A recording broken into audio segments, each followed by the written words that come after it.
Japanese folklore and mythology consists of many legendary creatures and supernatural beings. We often refer to them as yokai if they're a supernatural being, or kami if they're a type of Shinto god. Today we'll be taking a look at a creature that can often be regarded as both a yokai and kami. The Tengu are quite popular figures in Japanese folklore, and their unique appearance has made them quite easy to identify for even those in the Western world. The origins of the Tengu, like many other things in Japanese and Asian folklore, is thought to have derived from traditional Chinese literature. The term Tengu is believed to have been borrowed from the Chinese Tengu, a demon canine figure that was often thought to resemble a comet or a shooting star, sometimes even being referred to as the celestial dog.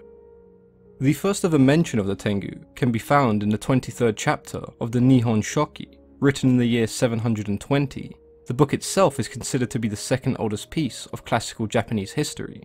The first ever documented account of the Tengu was by a Buddhist priest who claimed that it appeared as a large shooting star in the form of a heavenly dog. The Tengu did undergo quite a strange and unexplained transformation, as it was rarely ever seen as a dog, but rather a large bird of prey, almost raven or eagle-like, and this has led many to believe that the origins of the Tengu may have been from the Hindu deity Garuda. Much like the later depictions of the Tengu, Garuda was seen as human-like but with the wings of a bird and a beak. The behaviour of the two did differ. Garuda is thought to have been much friendlier, and the Tengu are dangerous and aggressive.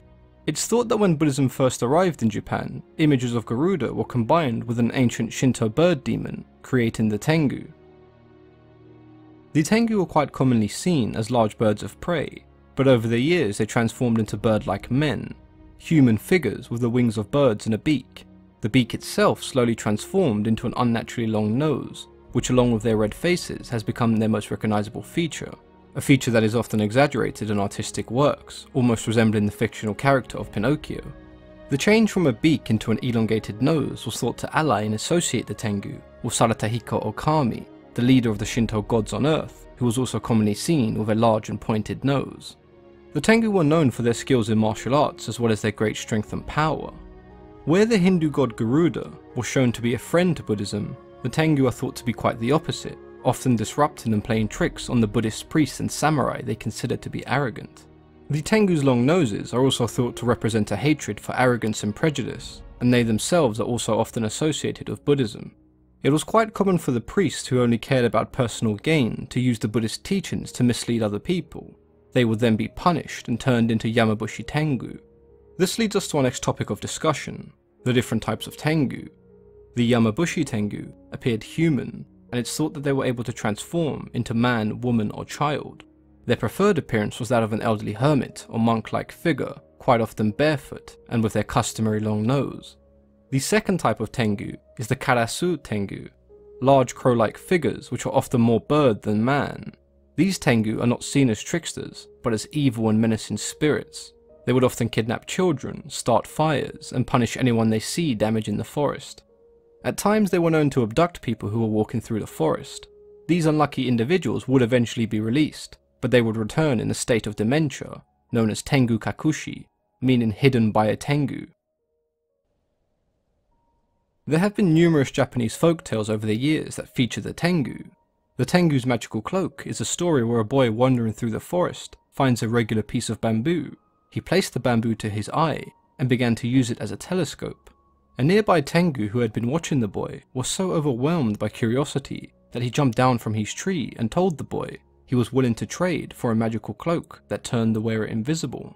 Having tricked the Tengu, the boy accepted the trade and continued on his mischievous ways with his newfound cloak. The Old Man's Lump Removed is a story where we see the Tengu as trickster-like spirits. One day an old man was wandering through the mountains. He came across a group of Tengu, dancing and drinking. He decided that he would join them, and the Tengu were so impressed by his dancing that they removed the lump from his face, assuming that he would return the next day and ask for the lump back. When one of the old man's unsavoury and unpleasant neighbours had heard of his good fortune, he decided that he would also visit the Tengu, hoping that they would do the same for him.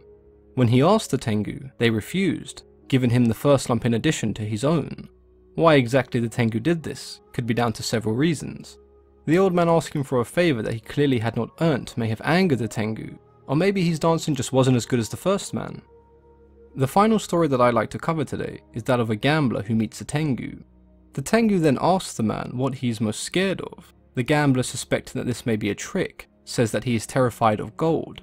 When the man asks the same question, the Tengu replies truthfully, saying that he is scared of thorny plants. The man then grabbed one of the thorny plants when the Tengu's back was turned and proceeded to mock him, waving the plant in his face. In retaliation, the Tengu then summoned the man's greatest fear, raining down gold upon him. But of course the gambler was not scared. He had just tricked the Tengu and he was now rich. Many of these folktales seem to have similar themes behind them. The Tengu quite often attempt to trick and outwit humans, who in turn do the same, knowing that if they are successful, a great prize awaits them.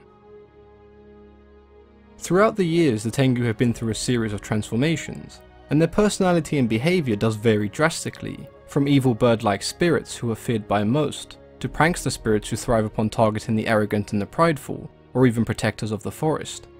It's no surprise with so much flexibility and variety that the Tengu have become a staple of Japanese pop culture, appearing in countless games, animes and mangas. Storylines that feature any kind of yokai will often feature a Tengu or two. To me personally, the Tengu appear as the jack of all trades of Japanese creatures, and that does create an element of surprise when reading stories about them, as you never really know what type of Tengu you're about to see. I hope you guys enjoyed today's video. If you have any thoughts or you'd like to share any stories about the Tengu, then please do so in the comments below. As always, I've been your host, Mythology and Fiction Explained.